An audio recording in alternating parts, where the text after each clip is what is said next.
Boa noite, tudo bem com vocês? Chegamos à nossa aula de número 14 e hoje o assunto que você decidiu, você me ajudou lá no Instagram Farmaco na Prática, a optar por esse assunto tão quente, tão importante, sobre ivermectina. Parabéns pela sua escolha, né? É claro que eu imaginava que teria esse interesse diante do contexto histórico em que vivemos no nosso país. Eu acho que, dentre as aulas que tivemos, das 13 aulas passadas, hoje nós temos uma importância ainda maior porque traz direcionamento, traz clareza. Eu não estou na torcida de um lado ou do outro, eu quero apresentar os fatos. Eu estou cansado das ironias, eu estou cansado das formas de dizer as pessoas não estudam, as pessoas não deveriam estar optando por assim ou assado porque não estão olhando os estudos. Então nós vamos abrir aqui a caixa preta e dizer que estudos são esses, quais são as formas de interpretar, ok? Eu quero saber primeiro se vocês estão me vendo muito bem, se está tudo ok, o som, como é que está a nossa conexão. Eu queria que você convidasse pessoas que ainda não nos conhecem, pessoas que estão defendendo com unhas e dentes a ivermectina, outros não, falou assim, não, eu sou contra. Então, como é essa história? De onde viemos? Onde estamos e para onde vamos em relação à ivermectina? A última vez que eu fiz uma live específica para isso foi no mês de julho. Você pode, inclusive, buscar aqui no YouTube, né? É uma aula do mês de julho do ano passado, de 2020, e também fiz no Instagram, a respeito da ivermectina sobre os ensaios in vitro. Hoje a gente faz de uma forma mais completa, contando desde a sua origem até o fato de saber se a ivermectina de fato funciona contra os vírus ou não. Que vírus são esses, né? Seria apenas o SARS-CoV-2? Então vamos lá. Dá tempo ainda de convidar aquele seu colega. Primeira coisa, sai também desse chat aí, dá aquela curtida, fuzila aí na curtida e se inscreve no canal, né? Acho que isso não preciso pedir mais. E hoje tem uma surpresa para quem ficar no final. Uma surpresa para eu poder ter a chance de compartilhar todos os artigos que eu vou mostrar aqui para vocês hoje, tá bom? Então, se você já se preparou com seu copinho d'água, com seu caderno e caneta, beleza. Você que ainda não se preparou, se ajeita direito, porque hoje a gente vai ter alguns blocos importantes dessa aula, tá? Então, aqueles que falam assim, eu tô meio cansado, segura porque vai ser informação do começo ao fim sobre a ivermectina, somente sobre ela. Hoje eu não vou falar sobre soro convalescente, eu não vou falar sobre itazoxanida, nem quanto ao remdesivir, porque foi assunto de ontem, e tá lá também no Instagram, a gente fez uma live só sobre isso. Não vai ser sobre hidroxicloroquina, hoje nós escolhemos uma substância só, que é a ivermectina. Beleza? Vamos lá. O pessoal aqui, ó, já fica perguntando, professor, eu levo tiroxina. Gente, hoje o assunto é só é ivermectina, tá bom? Então, se prepara aí, já vou deixar aqui o meu slide pronto. Fica atento. E o assunto de hoje é ivermectina, o pesadelo dos vírus. Quem gosta bastante de farmacologia, hoje vai ser assim um exemplo para você saber como é importante conectar informações advindas da anatomia, da bioquímica, da microbiologia, da parasitologia, da estatística, do inglês. Tudo isso vai ser ferramenta importante para a gente chegar a um denominador comum. Sem impor nada. Eu quero que você construa o seu muro através dos tijolos que eu vou te apresentar hoje. Tá certo? Então aqui não é para catequizar ninguém. Aqui é só para poder colocar à tona tudo aquilo que temos visto ao longo de um ano de pandemia. Estamos num momento muito crítico no nosso país. Que bom que as vacinas chegaram, mas enquanto isso, existe essa busca da inserção de novos medicamentos para o tratamento da Covid-19. Eu acho que é bem-vinda sempre a ideia, a proposta de termos fármacos off-label reposicionados para a terapia de diversas doenças, tá? Eu sou a favor disso, agora não atropelando as etapas. Atropelar as etapas, aí titio não gosta, né? Não gosta. Então agora vamos aqui adquirir mais conhecimento, tá bom? Beleza. Aí no finalzinho a gente pode abrir também para algumas dúvidas. Então vamos lá. Senta que lá vem história. Ivermectina, o pesadelo dos vírus. Vamos lá. Vamos lá. Então, primeira coisa que eu preciso apresentar para vocês é um dado já quanto ao consumo da ivermectina. No Brasil, em 2020, o seu aumento foi cerca de 5 vezes mais, né? Inclusive, é um relato quanto ao aspecto político que os prefeitos que distribuíram ivermectina foram reeleitos, né? Então me lembra um pouco, qualquer semelhança é mera coincidência com aquela política que existia do pão e circo na época de Roma, né? Então a ivermectina talvez seria hoje, não, ivermectina e circo, talvez seja isso, né? Mas de fato isso interferiu no sucesso de alguns políticos. Muito bem. Eu queria só saber, você pode fazer esse levantamento no seu estado, se os prefeitos que distribuíram ivermectina estão isentos hoje dos problemas relacionados à Covid-19. Se o lockdown na cidade deles não existe, se está tudo certo, tá? Então começa a fazer essa pergunta aí para você que vive em alguma cidade onde foi eleito, né? O candidato que defendeu com unhas e dentes a ivermectina. Muito bem. E aí, essa estrutura que eu estou botando aqui rodando vai ser uma surpresa. É claro que ela não é sozinha a ivermectina, porque ela não é tão grande assim. Aqui é um desenho estrutural mostrando a ivermectina entrando em contato com uma proteína. Senta que lá vem a história. Tá? De onde veio a ivermectina?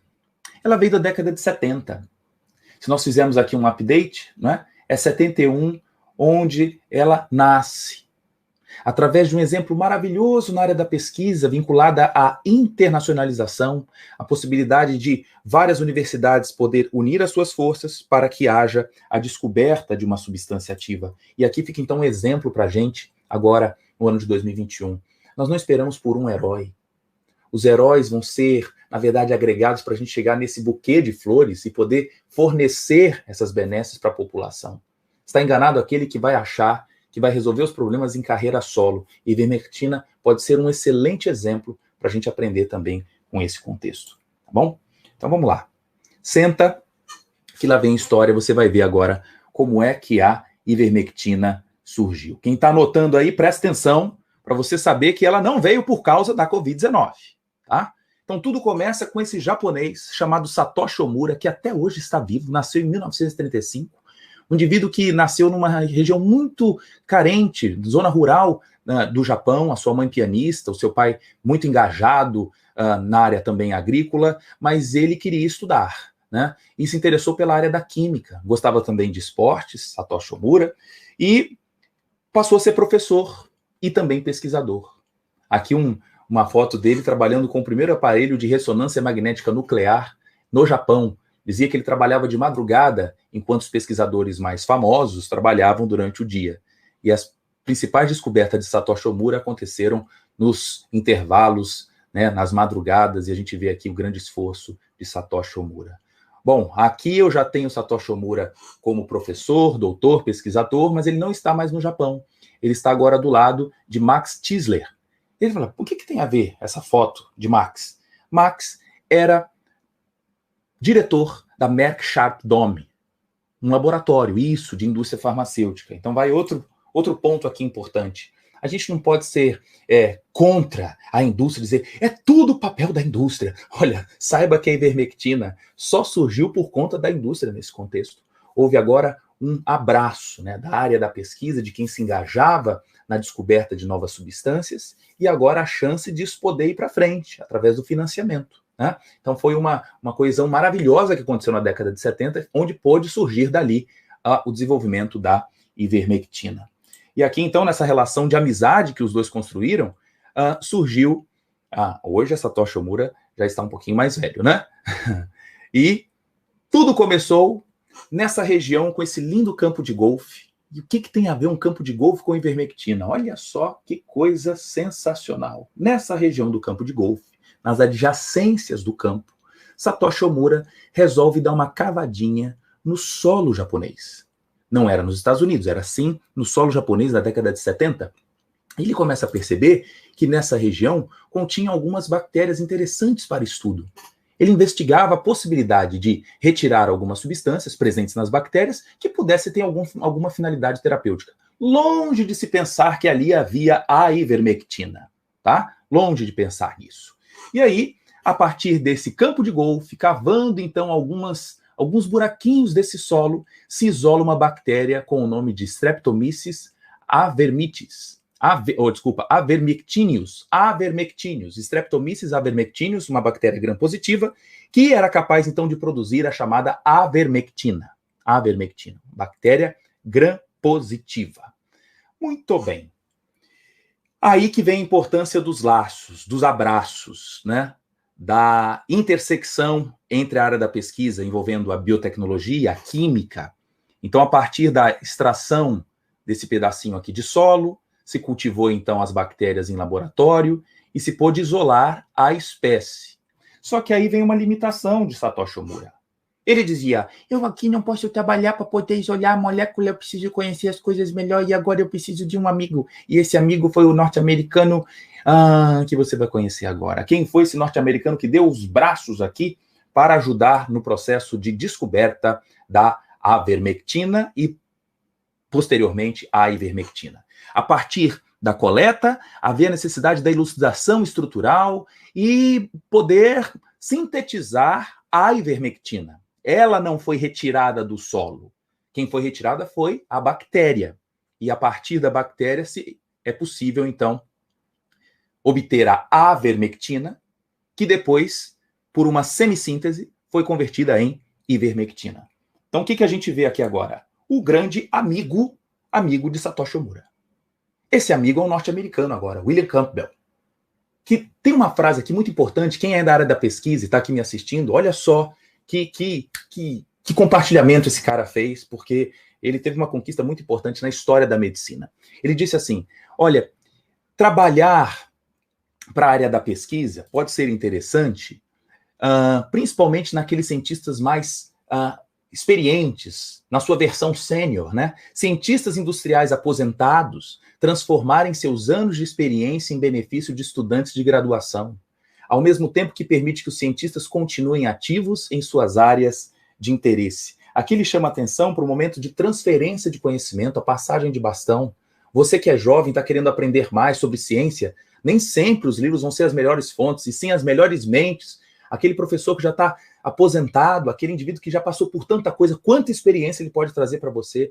E eu, por exemplo, tenho vivido isso todos os dias, porque ainda sou agraciado de andar com aqueles que me orientaram durante o mestrado e doutorado, professor Elisado Corral Vasques, professora Silvana Meirelles e tantos outros professores que estão ao meu redor e eu posso aprender todos os dias com eles. É importantíssimo você estar cercado de pessoas competentes para o seu sucesso na área da pesquisa. E aqui, então, a gente vê aqui uma frase de William Campbell que disse: poucas experiências são tão gratificantes quanto a de orientar alunos de graduação à medida que eles descobrem a alegria de fazer um experimento, que não é um exercício de sala de aula, mas um experimento que constitui uma pesquisa real.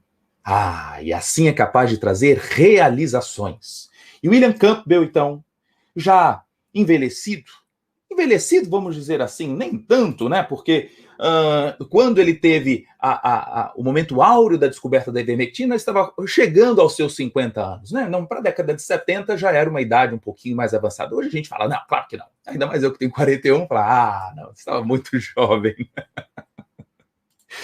Mas William Campbell, então, participou do processo de isolamento da molécula extraída da bactéria, chamada avermectina, e através de um processo de redução, nessa região aqui entre os carbonos 22 e 23, conseguiu sintetizar a ivermectina, que já vem agora uma primeira informação da química para vocês. Olha que legal. Primeira informação, a ivermectina não é uma molécula só. Ela pode ter uma variação pequenininha aqui nesse radical. Então é 80% da versão com um grupamento metila e 20% de um grupozinho aqui um pouquinho maior com 2 carbonos, tá? Então é uma pequena diferença. Então é interessante observarmos que a ivermectina não é apenas uma substância ativa, e sim a mistura de duas, que é então obtida através de uma semissíntese a partir da avermectina. Tiago, por que a indústria não comercializou já a avermectina? A atividade biológica dela contra alguns parasitas era menor. A partir dos processos de redução, percebeu-se que a ivermectina tinha maior atividade contra vários parasitas. E daí a ivermectina foi a melhor opção. Tá bom? Vamos lá. Então, a partir do solo, né? E me lembro aqui essa imagem de um texto lá do Antigo Testamento. O profeta Zacarias diz assim: quem desprezaria os pequenos começos?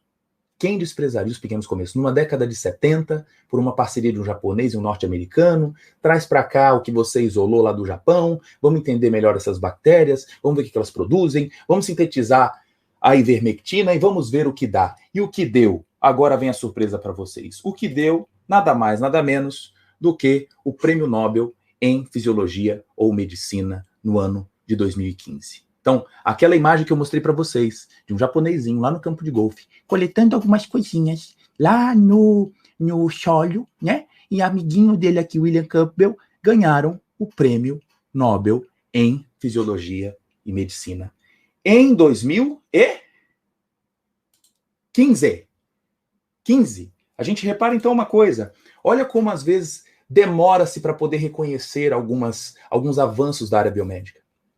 Embora desde a década de 80 a ivermectina já tenha sido implantada para uso terapêutico, inclusive em humanos, somente em 2015 houve o reconhecimento para a gente poder olhar para trás e poder ainda premiar, porque não se tem prêmios em memória, né? As pessoas precisam estar vivas para isso, e era capaz ainda dos dois não terem nem essa chance, né? Porque se um dos dois morresse, não seria contemplado com o prêmio Nobel.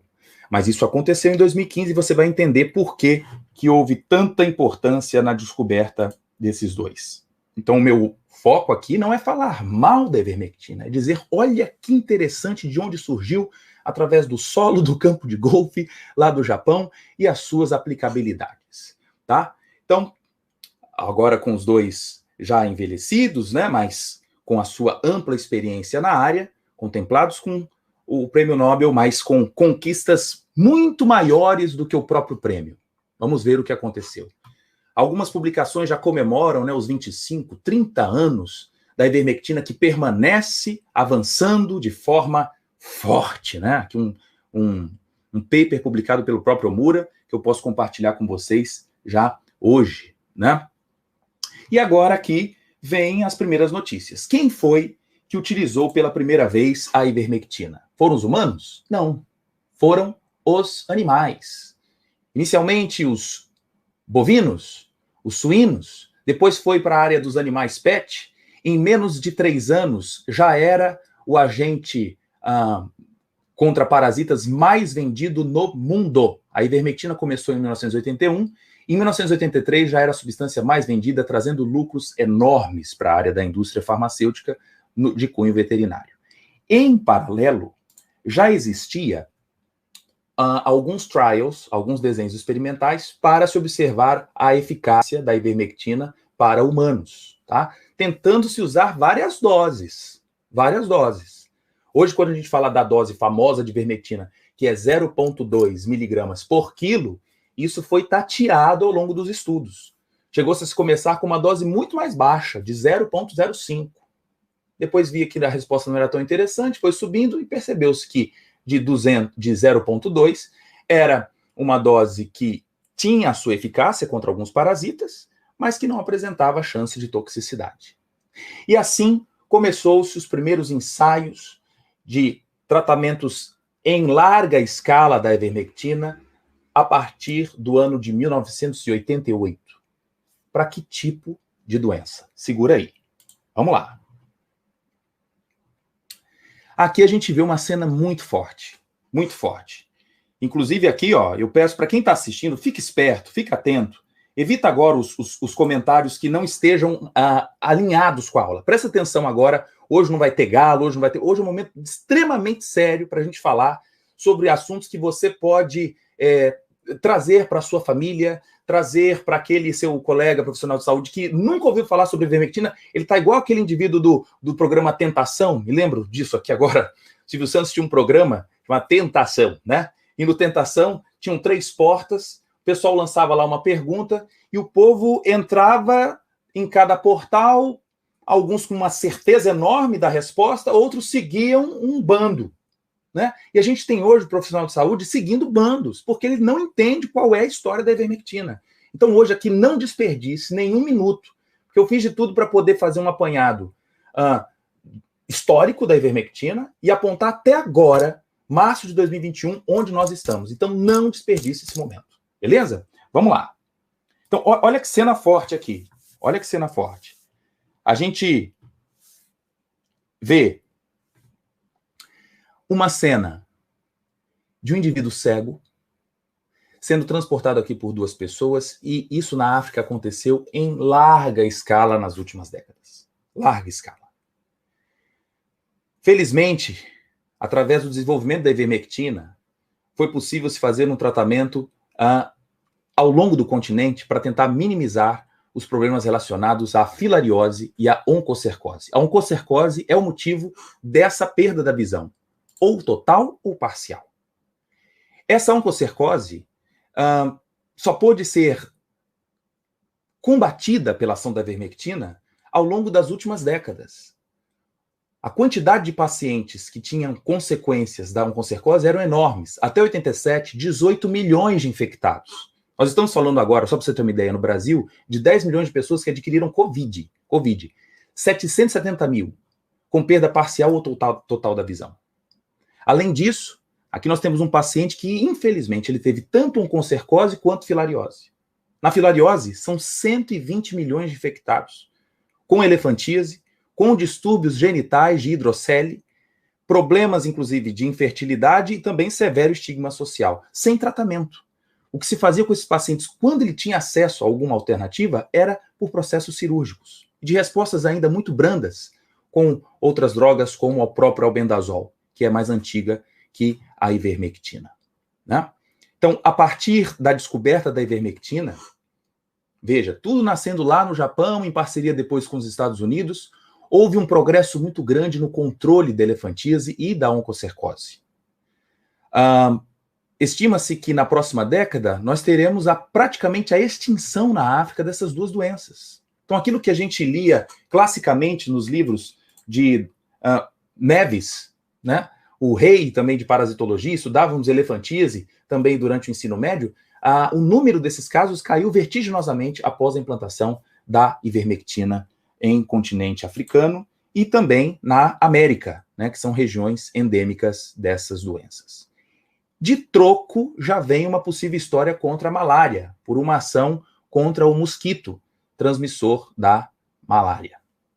Muito bem, então aqui algumas cenas, vocês vendo aqui a chance de se tratar sem acompanhamento médico, com níveis muito simples de educação sobre o tratamento com a ivermectina, um tratamento em massa em todo o continente africano, reduzindo drasticamente os problemas relacionados à oncocercose e filariose. Né? Aqui propagandas, né, de uma paciente africana mostrando o Mectizan, que é a ivermectina, é para todo mundo. Então, estimulando aqui o consumo tanto para adultos quanto para jovens, naquelas regiões de alta incidência de filariose e oncocercose. Não estou falando aqui hoje em relação à Covid-19 ainda, tá? Muito bem. Ao longo das décadas, nós temos acompanhado aqui um crescente consumo e aprovação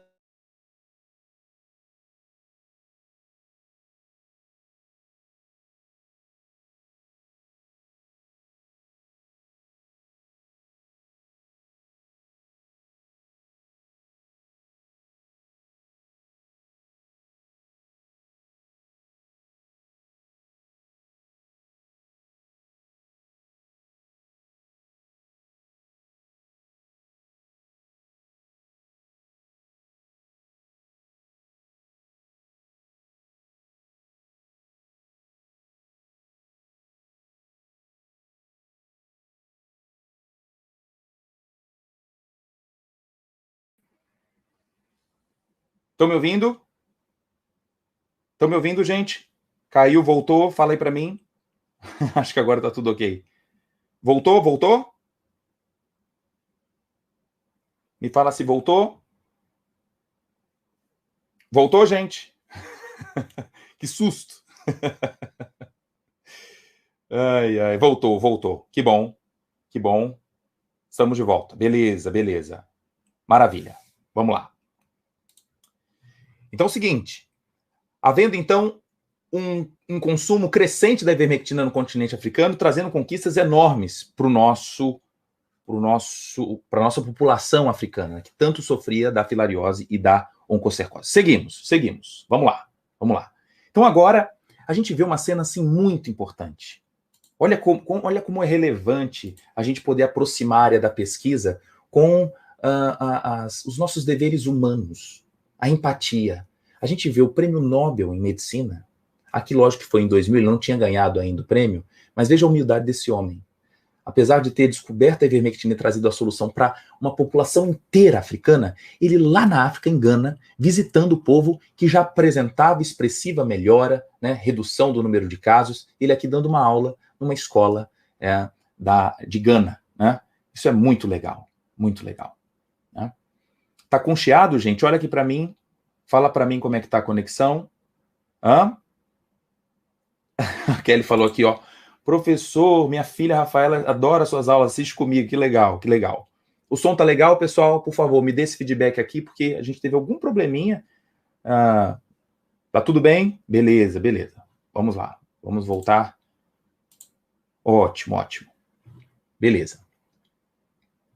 Então, vamos agora para as características químicas e farmacocinéticas. Você já aprendeu de onde veio a ivermectina, qual foi o seu primeiro nicho de aplicação. É fato que isso teve um certo viés por conta do norte-americano, do Campbell, que trabalhava com a área de bioquímica e também com a área de parasitologia. E aí houve, claro, um interesse voltado para essa área. A Merck Sharp também incentivou a pesquisa para que houvesse a chance ali de um agente contra parasitas, que foi um sucesso na área veterinária e também respingou no sucesso na área, né, em humanos, principalmente na África. Então, em relação a tratamentos contra vírus, não existia. Contra bactérias, também não. De efeito imunomodulador, também não. Isso pode ser feito através dos próximos anos? Tranquilamente. Né? Vamos entender primeiro a nossa ferramenta química. Vamos lá, vamos lá. Então, características químicas e farmacocinéticas da ivermectina. Olha como é que é a molécula dela. Já tinha mostrado a primeira vez. Agradeço a Campbell, que conseguiu isolar a ivermectina e, por um processo de redução, produzir esta estrutura. Tem um peso molecular muito alto. Somente pelo peso molecular, quem lembra? Lembra da regra de Lipinski? Quando se passa de 500 gramas por mol, existe uma certa dificuldade de absorção. Todavia, o log de P da molécula é de 4,1, ou seja, ele apresenta uma boa lipossolubilidade, apresenta um bom coeficiente de partição. E aí fica a pergunta, será que a ivermectina é absorvida por via oral ou não? Vamos para a literatura. Então a gente vê agora, pela literatura, em testes chamados de biodisponibilidade, que a ivermectina, sim, por via oral, é capaz de ser absorvida tanto em solução, quanto também em cápsulas ou também em comprimidos. Ela apresenta uma boa de biodisponibilidade, alcançando, pode anotar aí, por favor, quem tiver com caderno, a ordem da concentração dessas substâncias. Está na ordem de 20 a, no máximo, 80, 90 nanogramas por ml. Isso é importante para a gente entender a história da Covid lá na frente.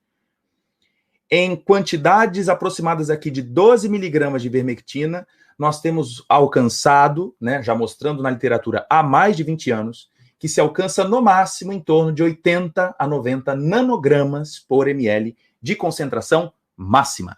De concentração máxima. Beleza? Então vamos lá. Então, características farmacocinéticas da ivermectina. Interessantíssimo se a gente perguntar qual é a biodisponibilidade. Você pode rodar na literatura toda. É engraçado que a gente não encontra qual é a biodisponibilidade da ivermectina. Por que algumas substâncias a gente tem certas dificuldades de encontrar esse dado? Inclusive, se eu te mostrar aqui no próprio livro do Goodman, apesar de apresentar vários valores em relação à farmacocinética, quando aparece assim, ó, biodisponibilidade oral em porcentagem, não tem. Tem uma faixa. Porque o estudo de biodisponibilidade absoluta envolve o teste com duas vias de administração. Uma por via endovenosa e outra por via oral. Acontece que não existem estudos de ivermectina por via endovenosa, por alguns riscos que existem da ivermectina quando aplicada por esta via. Então, na verdade, nós não sabemos o valor exato de quanto é absorvido a partir do que foi administrado, né? Bom, fica aí a pergunta dessa biodisponibilidade. Outro ponto. O volume de distribuição é cerca de 47 litros, embora o livro do Goodman apresente um outro valor, de 10 por quilo, então existe uma variabilidade enorme na literatura quanto a esse volume de distribuição, mas a gente sabe que ela é amplamente distribuída, exceto exceto no sistema nervoso central. Então, segura essa informação. Sabe-se que a ivermectina não chega com facilidade ao sistema nervoso central. Por quê? Aguarda um pouquinho. Senta que lá vem história.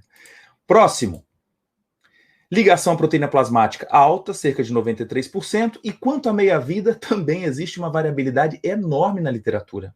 Eu posso considerar aqui em vermelho, a do Goodman, como um valor médio. A gente pode falar assim, entre 20 até 60 horas. Mas se quisermos arredondar, eu sugiro que nós trabalhemos com um valor um pouquinho superior. Daqui a pouco eu te explico por quê. Por conta de algumas bulas que trazem algumas informações que são bem repetidas. Então a gente vai chegar nesse valor médio. Mas preciso te adiantar que a ivermectina não é excretada facilmente pela urina. Menos de 1% é excretada na urina. A maior parte é excretada pelas fezes, a partir de um sistema de biotransformação. Isso pode ser a justificativa dessa grande variabilidade da ivermectina em relação ao seu tempo de meia-vida. Ela sofre biotransformação pelo citocromo P450, chamado CYP3A4, e a sua excreção principal nas fezes, ok? Nas fezes. Então, deixa aqui, eu passei rápido o slide, dá uma olhadinha, ó, excreção fecal. Beleza, gente? Vamos lá. Na bula de uma indústria farmacêutica brasileira, e também existe da Abbott, isso é bem padrão, a gente encontra alguns dados que são curiosos. A meia-vida plasmática falando que é de 22 a 28 horas, entretanto, dizendo que a ivermectina é praticamente eliminada por um período estimado de 12 dias. Então, eu vejo aqui uma certa incompatibilidade nos dados da farmacocinética. Baseados em quê? Quem é meu aluno? Quem já estudou farmacocinética aí, fica atento àquele conceito chamado de washout. De washout, ou seja, a depuração completa de um fármaco. Como é que nós fazemos esse cálculo? Basta você multiplicar por 5 tempos de meia-vida a substância ativa. Ora, se são 12 dias, isso não bate com a ideia de 22 a 28 horas. Porque no máximo, se eu pegar 28 horas e multiplicar por 5, eu vou ter ali no máximo 116 horas. Isso não bate 12 dias de tempo de eliminação. Então, se nós pudéssemos corrigir esta bula, nós poderíamos ajustar o tempo de meia-vida para 60 horas. Aí 60 vezes 5, aí sim. A gente vai ter um valor de 300 horas, dividido por 24, a gente consegue chegar num valor próximo de 12 dias. É o que bate, então, com o valor do tempo de meia-vida abordado pelo Goodman, em torno de 60 horas. Tá bom? Então, esse tempo de permanência da ivermectina pode ser uma justificativa para a gente entender por que os tratamentos são tão espaçados, não orientando as pessoas a fazerem uso diário da ivermectina para qualquer doença em questão. Ok? Vamos lá. Agora vai uma explicação por que a ivermectina não atravessa facilmente a barreira hematoencefálica. A gente sabe que ela é um substrato de uma glicoproteína, chamada glicoproteína P, PGP. Estou vendo muita gente aí na internet falando de GGP, para de viajar, vai estudar. É proteína chamada glicoproteína do tipo P, chamada então de PGP. Esse substrato, ivermectina, então, ele pode entrar na célula e ser, portanto, expulso por essa bomba. Ela é chamada uma bomba de efluxo. Então, nós só não temos efeitos centrais da ivermectina graças à participação de bombas que ficam jogando para fora, dizendo vai para lá, vai embora ivermectina. É bem sabido, recentemente, olha que dado interessante, que a ivermectina é inclusive capaz de estimular a expressão de PGP. Ela faz um upregulation, aumenta a expressão de PGP, facilitando inclusive a expulsão da própria ivermectina. Isso é um caráter de proteção muito importante para nós. Agora é interessante que a gente às vezes lê isso e acha tão distante, né? E me chama a atenção que na área da veterinária isso é muito respeitado. Muito mesmo. Quer ver? Segura aí a informação agora. Olha só. Olha que cachorro lindo. Esta raça não pode tomar ivermectina.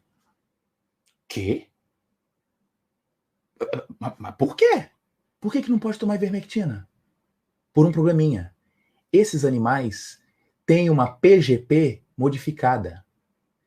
E essa PGP sendo modificada, não é possível fazer a sua eliminação fácil da ivermectina. Eles ficam vulneráveis aos efeitos centrais da própria ivermectina.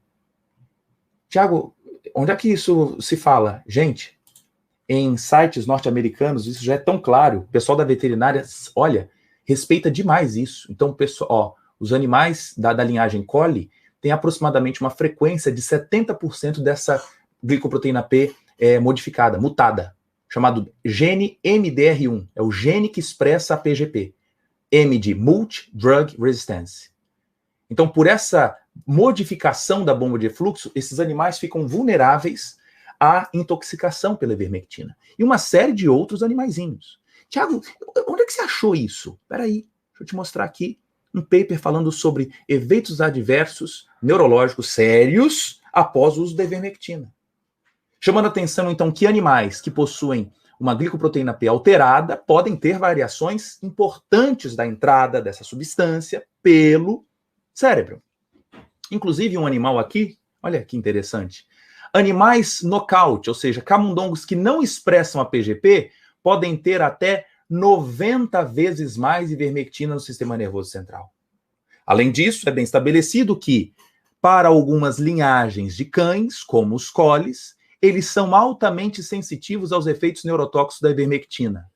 Agora vai uma informação importante. Peraí, se na área veterinária eu respeito tanto e sei que algumas linhagens não respondem bem à ivermectina, e o ser humano? Será que todos nós temos o mesmo tipo de PGP? Será que a gente pode dizer assim, de pé junto, que para qualquer paciente a ação da ivermectina vai ser padronizada? Fica essa pergunta para você. E outra, se essa PGP não funcionar? Ah, Tiago, mas claro que vai funcionar ela.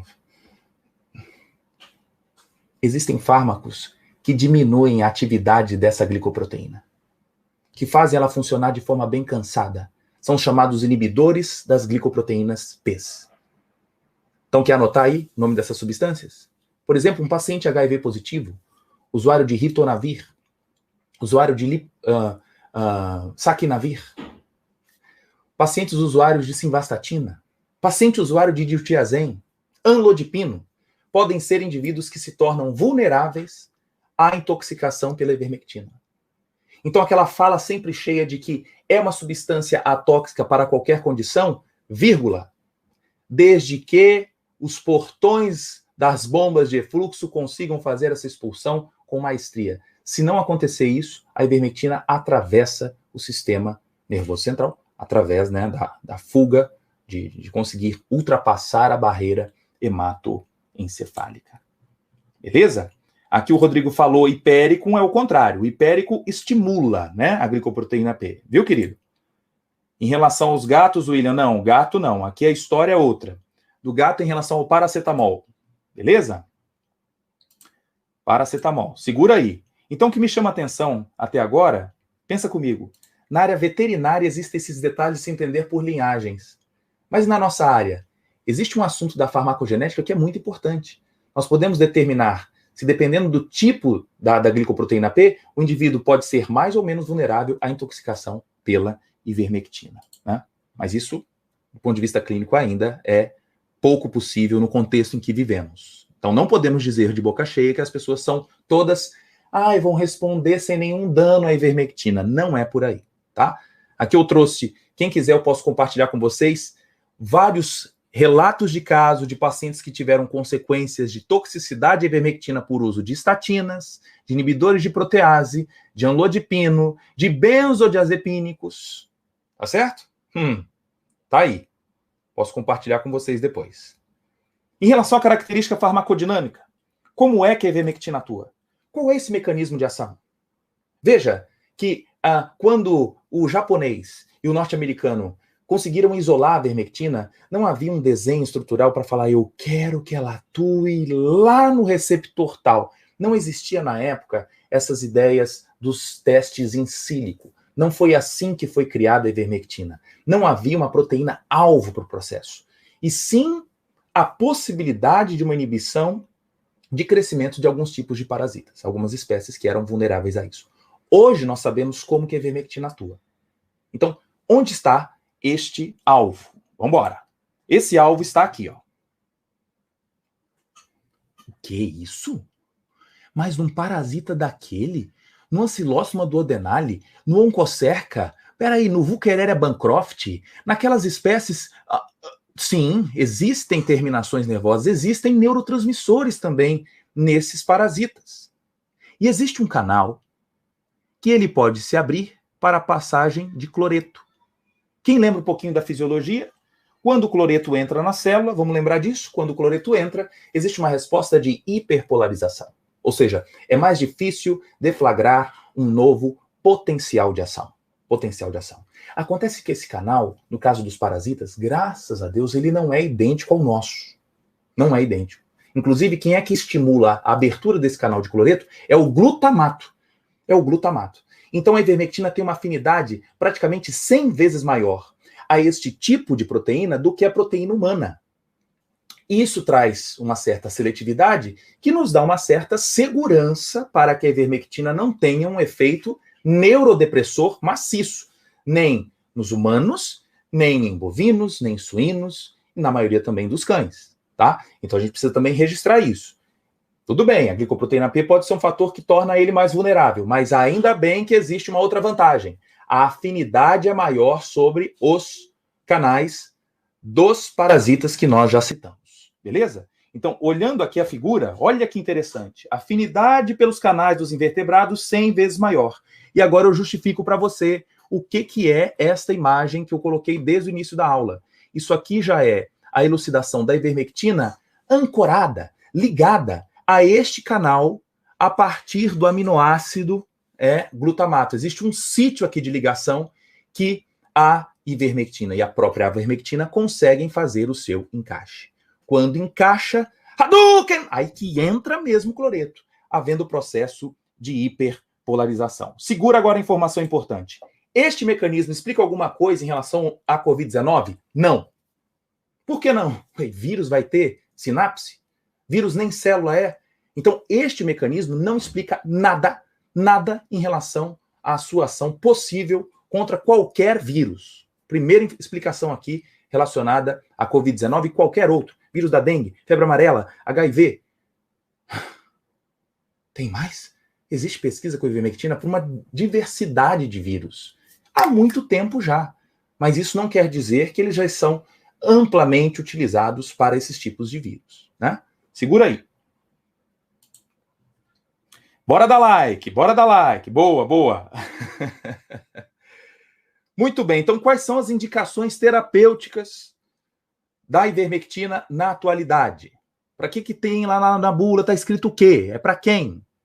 A ivermectina ela é útil, então, para a filariose, para a oncocercose, olha aqui o parasita já na sua fase adulta, é bom lembrar que a ivermectina só atua nos filhotes, né? Na fase de larva, quando adulto é remoção cirúrgica, para ascaris lubricoides, para estrongiloides estercoralis também tem função, e para escabiose ou então piolhos. Por isso essa brincadeira, ivermectina para piolho, foi percebido também que é capaz de estimular a hiperpolarização nesses tipos de parasitas. Ora, o que tem de importante, né, para a gente aqui fazer uma conexão de um efeito comum para todos esses parasitas? É que ao aumentando a resposta de hiperpolarização, esses parasitas se locomovem menos. Então a busca por alimento é mais difícil. Então praticamente eles ficam com dificuldade de obter fonte de energia, a produção de ATP cai, e aí entra também a resposta imunológica. Claro, dificilmente isso aconteceria com piolhos, né? Escabiose, que seria um efeito mais externo. Mas quanto aos outros, tornam esses parasitas mais vulneráveis também à ação do sistema imunológico. Então não é um efeito exclusivo da ivermectina para conseguir debelar o quadro ali de infestação desses parasitas. Larva migrans também, né? O Marcos Tadeu aqui lembrou, é um outro exemplo, marca larva migrans, o chamado bicho geográfico, ok. Muito bem. É fato que na atualidade, aqui eu estou trazendo para vocês um artigo publicado em 2017, que a ivermectina também tem sido desenhada para ser estudada contra tipos de vírus, até contra a micobactéria, causadora da tuberculose, certo? E a possibilidade, inclusive, de atuar contra alguns tipos de tumores, tá?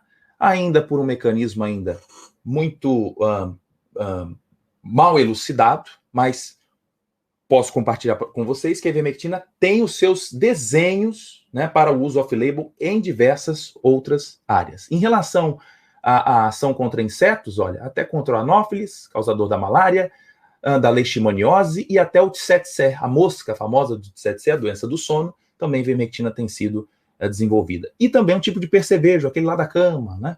Quem lembra da música do Giliard? Tosse, retosse, procuro, mas não vejo. O percevejo. O percevejo, a ivermectina também pode atuar contra ela, tá? Bom, aqui trazendo então alguns alvos adicionais da ivermectina, sempre com um alvo, olha, canais de cloreto, uma sinalização proteica, que agora eu não vou entrar em detalhes com vocês, mas atuando contra tumores, inibindo a RNA helicase, interferindo em tubulina, e até mecanismos pouco sabidos, como a modulação de linfócitos T. Ok. Mas ainda em desenvolvimento. Até mesmo desenvolvimento na observação se a ivermectina atua contra HIV, contra dengue, contra febre amarela, esquistossomose, tá? Então, isso não é um impedimento para dizer, olha, só funciona contra os parasitas que foram elucidados lá na década de 80 e daqui em diante, mais para nada vai funcionar. Não é isso.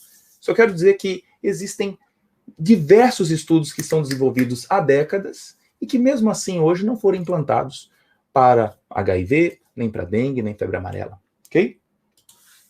Agora, e os efeitos colaterais? A gente já pode dar uma resumida aqui. Da ivermectina, é fato que os casos de toxicidade grave, possibilidade de letalidade da ivermectina é muito inferior à hidroxicloroquina, por exemplo. Ao próprio paracetamol, é verdade, né? Então, cefaleia, tontura, sonolência, vertigem, tremores, hipotensão, mialgias, diarreia, nada disso justificaria a letalidade da ivermectina sozinha. Isso é fato. O que a gente só se preocupa na atualidade é que será que esses efeitos colaterais ficariam circunscritos a uma menor frequência? Ou eles podem ficar mais intensos, já que as pessoas estão tomando todos os dias como se fosse um polivitamínico? Ainda temos dúvida se essa gama de efeitos colaterais vai ficar presa a esse cenário clássico daqueles que utilizam uma vez a cada 6 meses, uma vez por ano, dose única, tá? Isso é importante. Contraindicações. A gente vai evitar em pacientes com hipersensibilidade. Meningite. Por que meningite? É importante. Porque a integridade da barreira hematocefálica não é mais a mesma. Então, ele vai facilitar a passagem da ivermectina e ter os seus efeitos centrais. Da mesma forma, pacientes que fazem uso de inibidores de glicoproteína P. Isso a bula não informa para você. Só deixa uma frase assim: alguma doença que afete a integridade da barreira hematoencefálica. Um paciente com epilepsia, um paciente com traumatismo crânioencefálico, né? Mas sepse, mas e o restante? Então é bom a gente casar essa ideia da interação com a chance da ivermectina atravessar a barreira hematoencefálica. Quanto à gravidez e amamentação, é porque a gente não tem estudos nesta fase, então acaba se evitando por uma série de razões, assim como diversos medicamentos na área clínica. E crianças menores de 5 anos e também com menos de 15 quilos não é a primeira indicação, né? Aí, claro que vai ser avaliado o risco-benefício. Em relação à lesão hepática, vou contar agora, olha aqui, uma publicação de 2006. Aqui só foi o primeiro caso. O primeiro caso de uma severa hepatite induzida por ivermectina. Isso foi publicado por um paciente, claro que foi atendido, né, por uma equipe, era um paciente europeu, né, estava na Suíça, e aqui por um parasita que estava nos olhos, foi tratado com ivermectina, e notou-se, olha, nos dias 5/10, níveis de ALT e AST baixinhos, 27/12 baixinhos. Um dia antes ele começou a ser tratado aqui com ivermectina. Olha para onde foi. 907, 279. Gama GT também teve o seu aumento. Olhando num gráfico, houve um pulo aqui, ó, de ALT, chamada alanina aminotransferase, indicando um quadro de hepatite medicamentosa e que foi atribuída à ivermectina. No trabalho conta que ele não fez uso de álcool, nenhuma outra substância hepatotóxica e só foi introduzida a ivermectina. Então, podemos resumir no seguinte: é verdade que a ivermectina pode estar atrelada a lesões hepáticas? Até agora, o que a literatura apresenta são apenas relatos de caso. Nós não temos estudos de meta-análise, nada disso. Mas fica aqui a ressalva de um comportamento do uso da ivermectina muito espaçado, mas o que não tem acontecido no Brasil na atualidade. As pessoas têm usado praticamente em níveis ou semanais ou diários até, achando que está se protegendo da Covid-19, então fica a pergunta se esses casos vão começar a acontecer ou já não estão acontecendo e nem está sabendo que está ocorrendo, porque as pessoas não acompanham através de biomarcadores hepáticos com frequência. Então, fica aqui o meu alerta para o pessoal da farmacovigilância, né?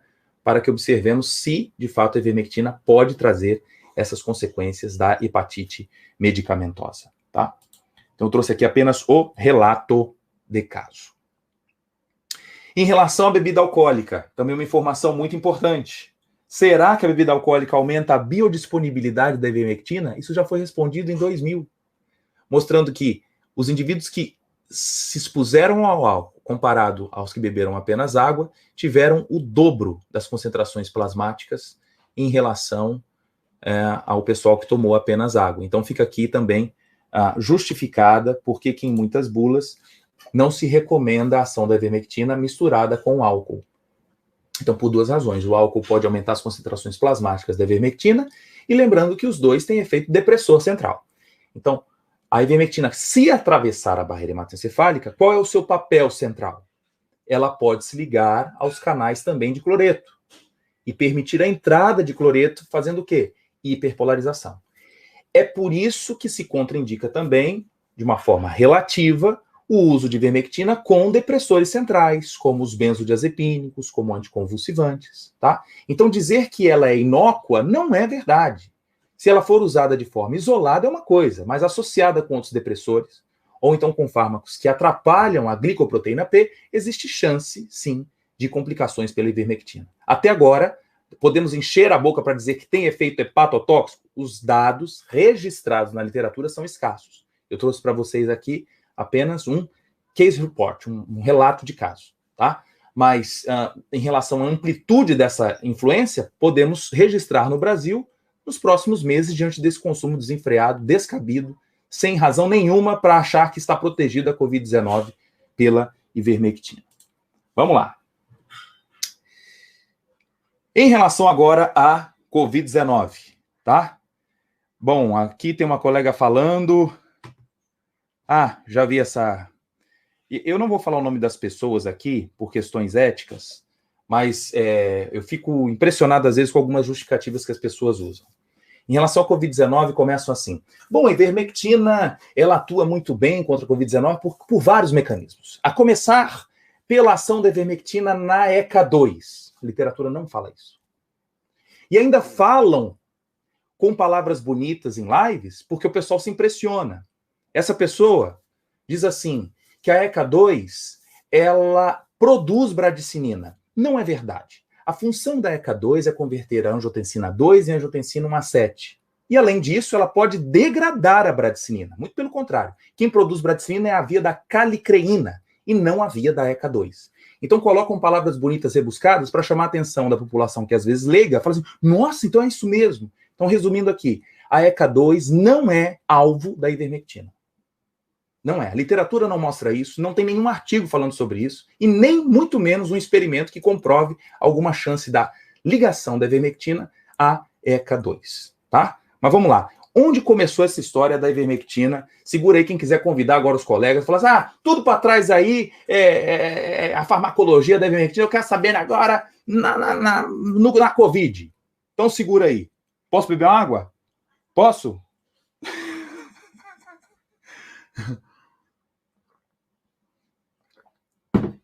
Vamos lá. Em relação à Covid-19, tudo começa por conta deste paper. Ano passado, quando esse paper foi publicado, o nível de maldade, né, do povo foi tanta que ainda falou assim, olha aí, até o FDA, né, o FDA, o Food and Drug Administration, aprovou a ivermectina. Não é isso. Aí é inglês a questão. Não é nem farmacologia. A ivermectina já é aprovada pelo FDA para outras parasitoses. Mas não quer dizer que a ivermectina foi aprovada pelo FDA para tratar SARS-CoV-2. Aí não. Esse ensaio foi feito in vitro. É o estudo australiano. Se você pegar a galera aí que gosta de falar da história da ivermectina, eles enchem a boca para falar do estudo australiano na Universidade de Monash. O que aconteceu nesse estudo? Vamos lá, vamos abrir o estudo para ver. Então, vou fazer questão de compartilhar com vocês os artigos. Pensem, construam um muro de vocês de conhecimento. Eu estou dando aqui os tijolos para vocês. Tá bom? Vamos embora. Segura. No texto, é abordado que a ivermectina foi capaz de reduzir mais de 5 vezes a contagem de RNA viral. Aqui você fica impressionado com o dado. É muito legal isso. Observado no sobrenadante dos pellets de células. Que células são essas? São células vero, células de rim de macaco, tá? E eles foram tratados, aqui que está o ponto, ó. Foram tratados com uma exposição à ivermectina de 2 dias, nesse pocinho, numa concentração de 5 micromol por litro. Anota isso. 5 micromol por litro. Anota aí. O que é 5 micromol por litro? É a mesma coisa que 5.000 nanomol por litro. Eu vou precisar um pouquinho da matemática agora para você ficar atento o que é um estudo in vitro e como que a gente pode trazer essa informação para os ensaios in vivo e aplicabilidade em humanos. Eu não sou contra os ensaios in vitro. O que não posso fazer é converter esse dado imediatamente para um cenário de tratamento clínico. Aí não rola. O captopril que você tem na farmácia, ele veio de estudos in vitro, foi importantíssimo. A ivermectina também veio. Mas em relação à ivermectina para a Covid-19, calma. Vamos ver agora qual é a importância desse dado aqui que eu trouxe para vocês de concentração, tá bom? Então, eu trouxe de propósito a parte do texto para você não ver que eu estou manipulando nada. Você vai achar isso no paper, que inclusive deixei sublinhado para vocês e posso compartilhar já hoje, tá bom? Então, vamos lá. 5.000 nanomol por litro. Aí, esse trabalho, publicado em 2020 também, por pesquisadores da Bulgária, fizeram uma análise muito interessante, trazendo à tona um questionamento. Aquela concentração feita de 5.000 nanomol por litro, será que dá para a gente ter uma ideia disso em estudos em humanos? Será que dá? E eles fizeram um levantamento bibliográfico, fazendo um update de vários estudos com ivermectina em diferentes doses e buscando, inclusive, doses assim altas, para ver quanto que a gente tomando por via oral de ivermectina consegue alcançar na corrente sanguínea de ivermectina. Será que a gente chega próximo dos 5.000 nanomol por litro? Vamos ver? Então, olha aqui. Nesse paper, ele buscando agora estudos de 93, de 2001, de 88, de 2002, pode escolher aqui diversas doses, de 6, 12 miligramas, 18, isso aqui você está bem atento, né? Que é o que tem acontecido no Brasil.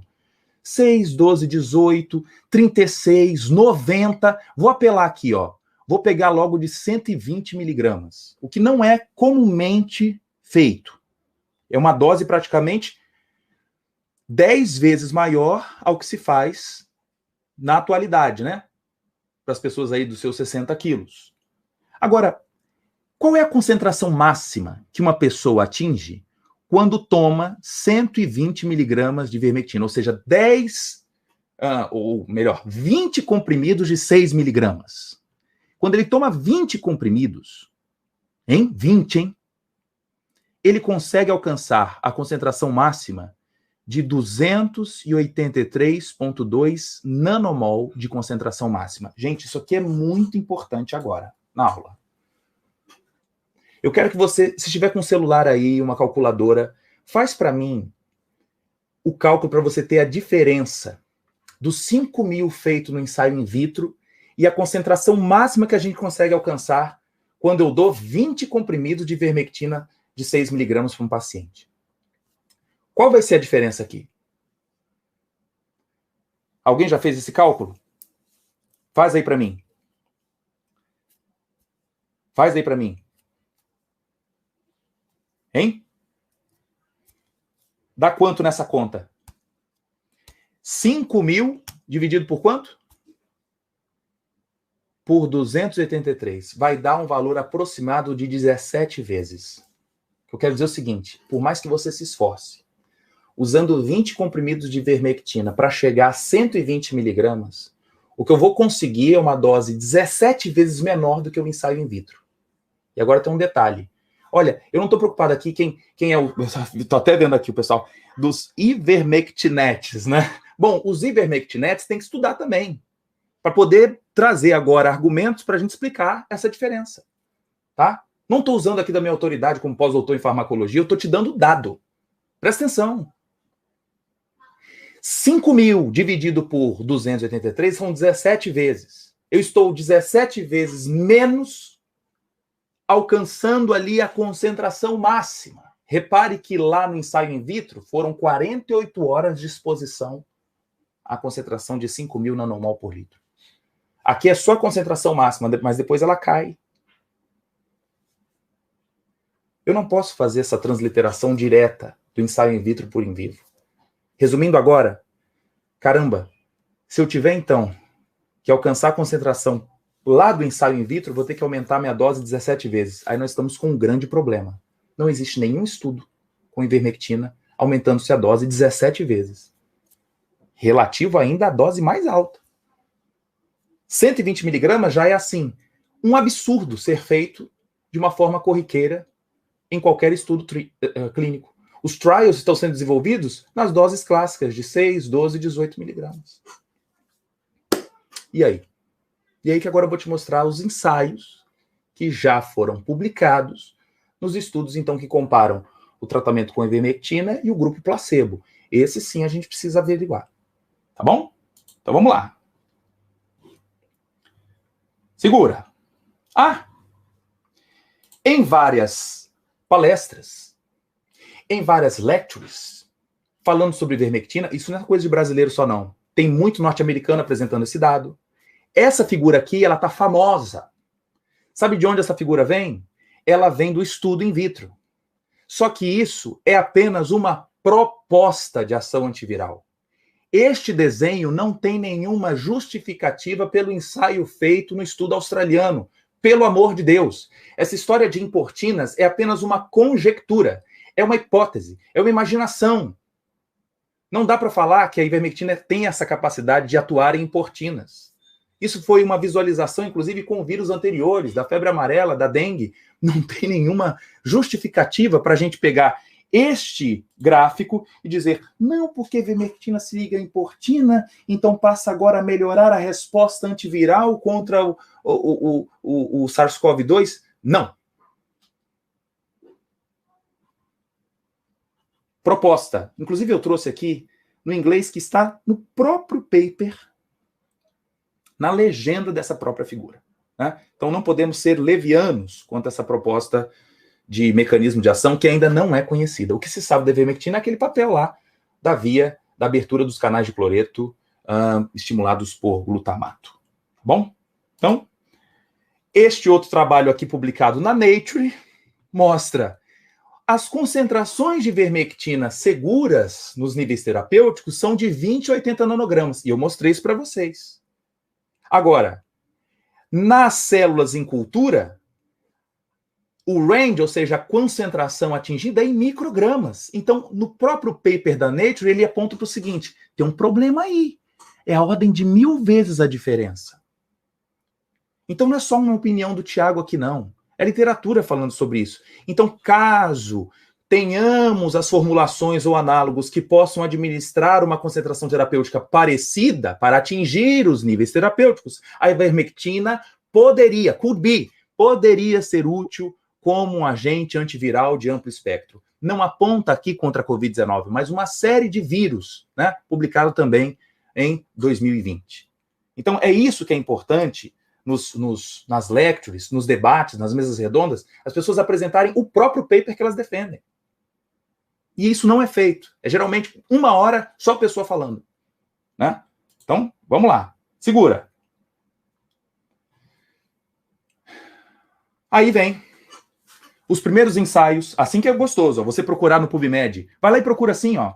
Eu quero ver o efeito da ivermectina num estudo piloto, duplo cego, com placebo no meio, né, como controle, num trial clínico randomizado. É assim que você tem que procurar. No mês de julho do ano passado, eu não tinha esse dado para informar. Na época eu só falava, vamos aguardar os dados. Vamos ver, mas diante do ensaio in vitro ainda está difícil a gente confirmar alguma coisa, tá? Esse trabalho foi publicado numa revista de um fator de impacto baixo, fator de impacto de 1 e pouco, né? Fica a dúvida, diante de tanta pergunta sobre os efeitos da ivermectina na Covid-19, por que ser publicado numa revista de tão baixo impacto? Alguma coisa está acontecendo, né? Mas vamos analisar o que o autor aqui publicou. Vamos lá. Será que funciona ou não? Ah, detalhe, Thiago, esse artigo é de quando? Fresquinho, 2021. 2021. E eu posso compartilhar aqui para vocês também. Tá bom? Então, agora foram acessados 94 pacientes, só que 70 foram excluídos. Só sobrou 24. E aí jogou 12 para um lado, 12 para o outro. Então, o N é grande, pessoal? Ainda não.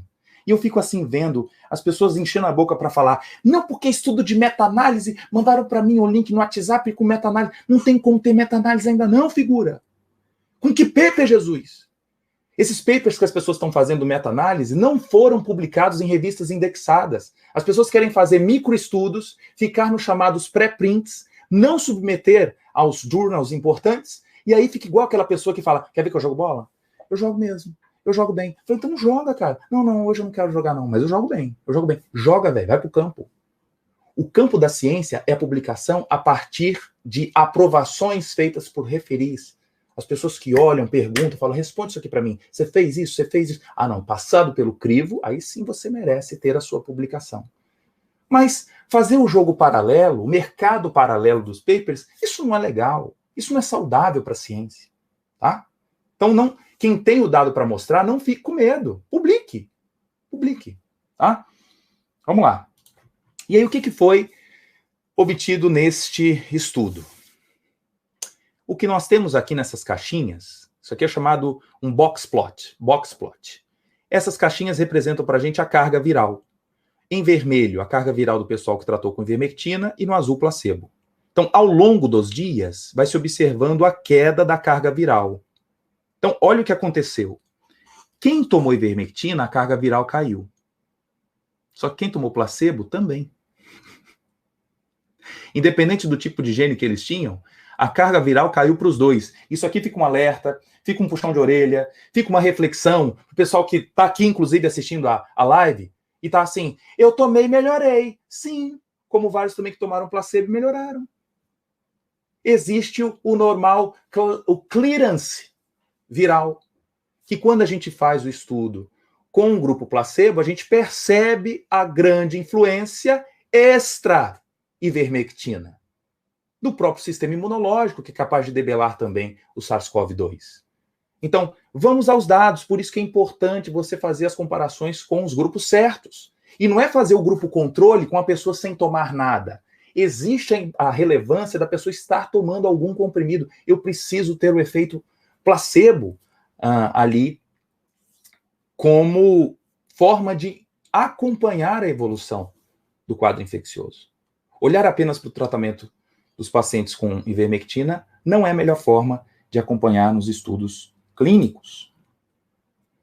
Esse estudo também mostrou alguns efeitos extra, né, carga viral. Por exemplo, sintomas gerais. Ivermectina, aí, se olhar só para o grupo ivermectina, meus efeitos de febre, de rinorreia, eles diminuíram com ivermectina. Mas com placebo também diminuiu. Os únicos dados que mostram uma possível superioridade da ivermectina, com 12 pacientes, é redução da tosse nos últimos dias e também de anosmia e hiposmia. Então, de todos os dados, o mais expressivo foi alguns efeitos vinculados aos efeitos extra, que não envolvem morte, né? Não envolve agravamento, chance de hospitalização, mas apenas aqui a perda do olfato. E ainda fica a dúvida, se a gente aumentasse o N, se esses efeitos seriam ainda observados na mesma magnitude, tá? Então, aqui nesse braço de 12 pacientes, tá bom? Vamos lá. Aqui um outro trabalho, publicado também em 2021, mostrando a grande diferença da carga viral de pacientes que tomaram 6 miligramas de ivermectina, 12 miligramas e aqui que não tomaram nada. Me chama a atenção que quando a gente tem um ponto assim fora da curva, é uma pessoa só. E às vezes a pessoa não tira esse chamado outlier e é ele que joga o dado lá para cima. Isso não é interessante, né? A forma ideal de nós compararmos isso é com um N maior, a fim de observarmos se existe de fato a diferença entre os grupos. Aqui existe dúvida. A qualidade desse paper é assim, ela é espantosa. Isso aqui não é uma figura que eu fiz, isso aqui é do próprio artigo. Então, um artigo mal trabalhado, aqui é o chamado scatter plot, também não mostrando diferença entre o controle e a ivermectina em relação à saturação periférica de oxigênio, né? E o artigo foi publicado sem mostrar, então, as diferenças entre os grupos. Então, mais um. Tiago, mas por que você está mostrando um artigo de tão baixa qualidade? É o que tem. Se você rodar no PubMed agora, os estudos com o grupo controle, na forma de placebo, ivermectina randomizado, é isso que a gente tem até hoje. Essas famosas avaliações de estudos de meta-análise não existem no PubMed, são desconhecidos. Então, esses sitezinhos que vocês têm recebido aí, com vários nomes, são de artigos que estão ainda fora do palco, na área da ciência. O que mais? Este trabalho mostra que ao longo de 5 dias os efeitos da ivermectina parecem ser atraentes. Inclusive, no inglês aqui, bota may reduce, ou seja, pode reduzir a duração do quadro de doença, de manifestação de agravamento da Covid-19. De todos os trabalhos que eu avaliei, esse parece que apresenta um dado mais de esperança para a galera que defende a ivermectina. Então, veja aqui que na aula de hoje, eu não estou aqui atuando só mostrando os papers que endossam a nossa opinião desde o início da aula. Eu estou mostrando também o outro lado. Mas vamos chegar lá para eu te mostrar aqui o desfecho desse estudo. Aqui, mostrando ao longo dos dias qual é a quantidade dos pacientes que vai tendo uma negativação do RT-PCR. Ou seja, ele faz o swab, deu resultado negativo, que legal. Então, olha só, 23 pessoas no placebo, 23 tomando ivermectina com doxiciclina, que é um antibacteriano, e ivermectina sozinha. E ao longo dos dias, a gente vê primeiro uma linha verde subindo. Quem é a linha verde? A linha verde é só daqueles que tomaram ivermectina. Então, nesse estudo, mostra que a taxa de clareamento viral ela é superior no grupo com ivermectina. Isso parece ser atraente, mas a quantidade de pacientes ainda é muito pequena para a gente trazer isso para um gestor de um estado, de um país, ou até mesmo de uma cidade para dizer ivermectina funciona como ação antiviral. Qual é o problema desse trabalho? É que, embora ele mostre que não exista conflito de interesse, ele foi financiado pela própria indústria farmacêutica que tem a ivermectina como um dos seus produtos. Então, geralmente, quando esses estudos são feitos, dificilmente órgãos sérios, como a própria Anvisa, ficam avaliando apenas esses tipos de dados para poder endossar uma nova forma de tratamento. Nem o próprio FDA vão precisar de estudos mais robustos para corroborar este tipo de dado. Então, embora este seja interessante, o N ainda é pequeno e existe a influência do conflito de interesse. Para terminar aqui minha abordagem de hoje, a gente abrir para perguntas, eu trago também um outro artigo que cita a possibilidade da ivermectina agir como agente profilático. É apenas uma ideia. Ele não traz nenhum experimento. Ele faz uma conjectura a partir de uma observação de que países africanos que fazem uso da ivermectina têm baixo índice de complicação pela Covid-19. Então, qual é o gráfico que eles mostram nesse paper? É esse aqui.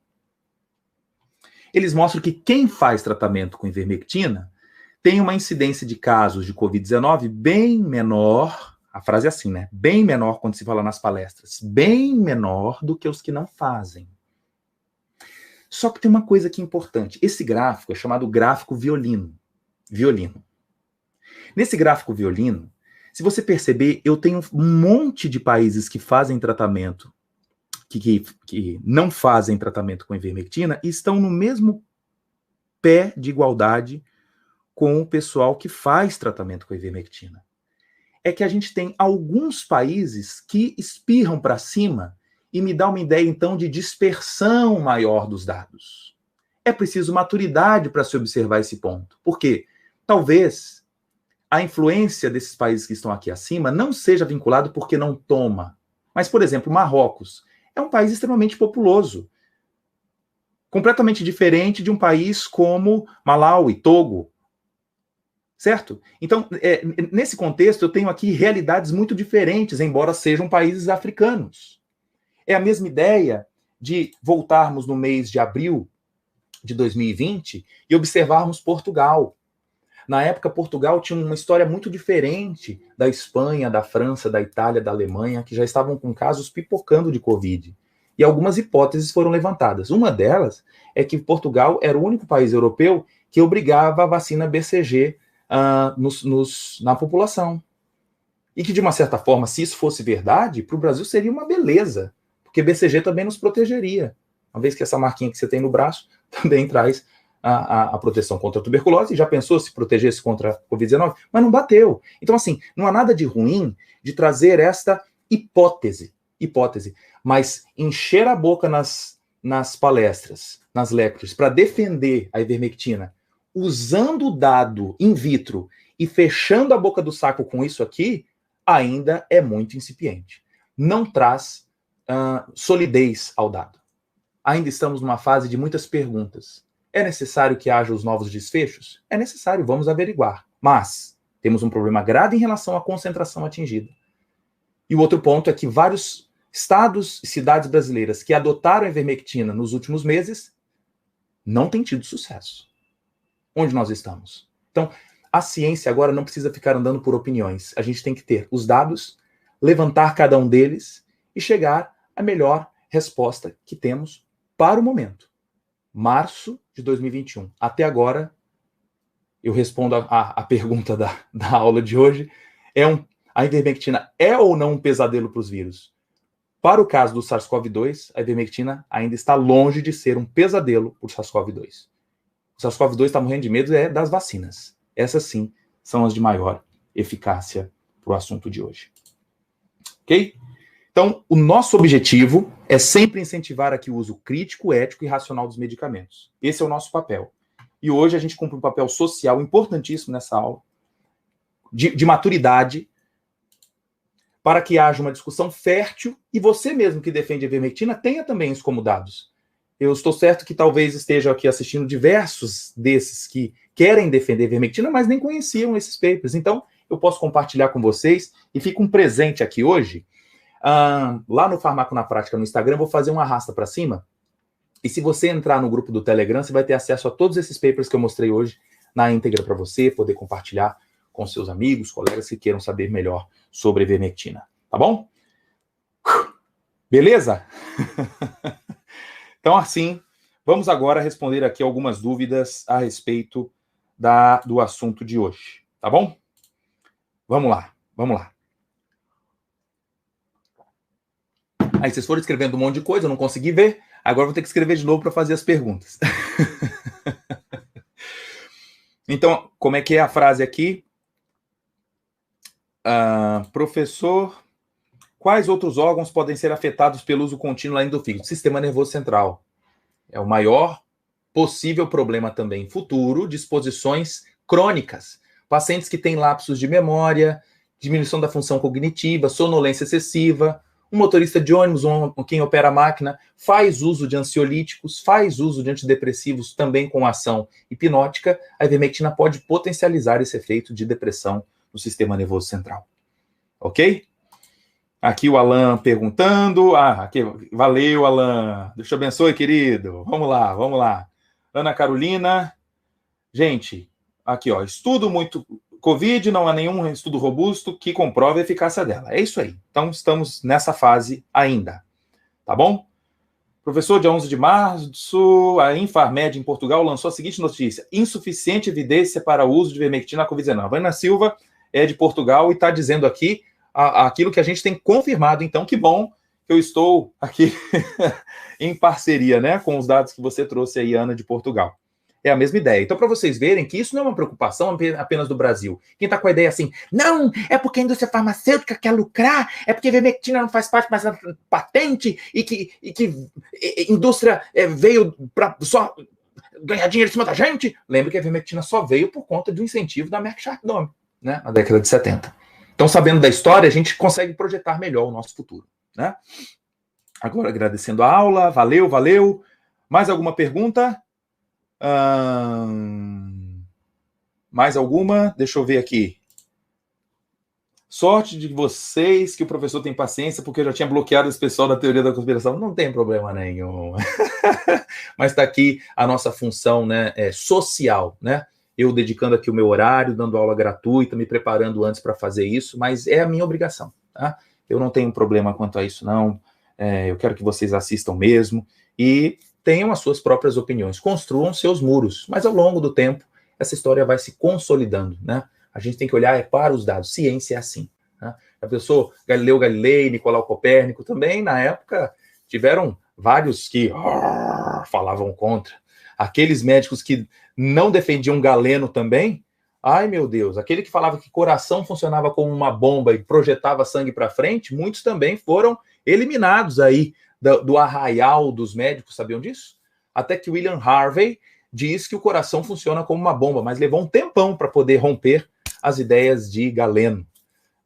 Stephen Hales também, que mediu pressão arterial num cavalo, colocando um tubo de vidro numa carótida do cavalo, ali foi chamado de sanguinário, de louco, e foi um indivíduo que pôde abrir as portas para o estudo da hipertensão. Então, eu não tenho problema com essa ideia de rejeitar os dados científicos. A minha função como cientista é mostrar os dados. Se tivesse aqui alguma coisa robusta, importante sobre a ivermectina, eu apresentaria. O ponto é que nós não temos. Beleza? Elaine aqui falando, valeu, muito obrigado por passar os conhecimentos. Valeu, Elaine. Fica aqui. Então, e quanto ao uso da ivermectina tópica para o tratamento da rosácea? É também uma possibilidade, né? Aparentemente como um efeito imunomodulador, mas contra a bactéria Propinobacterium acnes, isso é pouco conhecido. Tá bom? A rosuvastatina inibe a glicoproteína P? É uma boa pergunta. Os dados são mais robustos com a simvastatina, tá? Simvastatina. Com a rosuva não é tão claro isso. Mas eu não posso dizer que ela não funcione modulando a função da PGP, glicoproteína P, PGP, não é GGP não, como tem aparecido aí em algumas lives.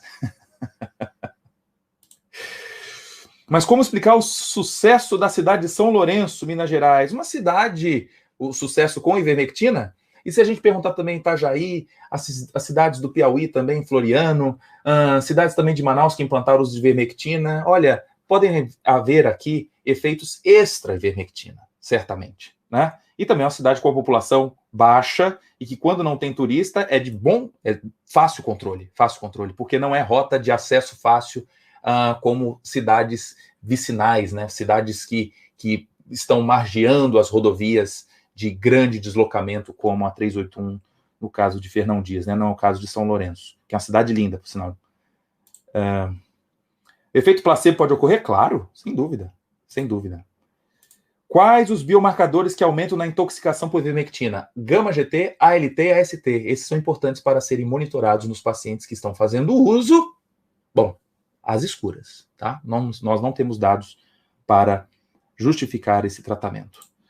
Aqui mostrando um otorrino prescreveu uso de ivermectina de uso local numa cirurgia de retirada de miíase. Ah, sim, para miíase funciona. A ivermectina atua contra esse tipo de parasita, ok? Sim, funciona. A próxima aula, qual vai ser o assunto? Você vai votar na próxima quinta-feira. Ok? Beleza, gente. Ó, lembrando então que essa aula fica no ar apenas por uma semana, a gente volta a falar de outras substâncias ativas, você vai votar na quinta-feira. Eu vou fazer agora o arrasta para cima lá no Farmaco na Prática, para você se inscrever no grupo do Telegram e ter acesso a todos esses papers que eu citei hoje na aula da ivermectina. Tá bom? Mais alguma pergunta? Deixa eu ver aqui. A próxima, que é a estatina, tem que voltar lá. Ok, a Bárbara aqui falando, minha cidade está infestada, e dá-lhe o povo tomando ivermectina, sou farmacêutico, não faço indicação, não ensino como tomar. Parabéns para você, tem que ser essa orientadora, norteadora, esse é o papel do profissional de saúde, né? Nós estamos no mesmo barco, não tem aqui que haver partidarismos, mas sim seguir os dados que não são apenas preocupação do Brasil, é a nível mundial, e se de fato a ivermectina funcionasse em outro país, nós teríamos esse dado também rapidamente, né? Beleza. Obrigado, gente. Acho que podemos aqui encerrar. Fiquem com Deus. Se vocês quiserem compartilhar essa live também para os seus colegas que não puderam assistir, vou deixar também esse link lá no Farmaco na Prática. Beleza? Tudo de bom? Sigam as evidências. É isso que é o mais importante. Se tiver novas notícias sobre a ivermectina, eu farei questão de avisá-los. Tá bom? Fique com Deus. Um abraço.